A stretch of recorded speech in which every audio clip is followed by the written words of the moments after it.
জাতিসংঘের বর্তমান মহাসচিব কে? বান কি মুন, কফি আন্না, উ থান্ট, অ্যান্টোনিও গুতেরাস। কোনটিকে সঠিক বলে মনে হচ্ছে সেটি আপনারা কমেন্টে জানান। জাতিসংঘের বর্তমান মহাসচিব কে? বান কি মুন, কফি আন্নান, উ থান্ট নাকি অ্যান্টোনিও গুতেরাস? আপনাদের কোনটিকে সঠিক বলে মনে হচ্ছে সেটি কমেন্টে জানান। আমরা উত্তরটি দেখে নিই। উত্তরটি হচ্ছে অ্যান্টোনিও গুতেরাস।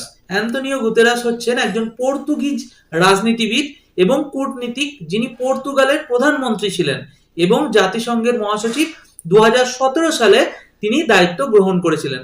এখানে এটাও প্রশ্ন আছে যে এর আগের যে মহাসচিব তিনি কে, মানে ধরা গেল ইনি হচ্ছেন নবম মহাসচিব, তাহলে অষ্টম মহাসচিব এনার আগে কে ছিলেন জাতিসংঘের?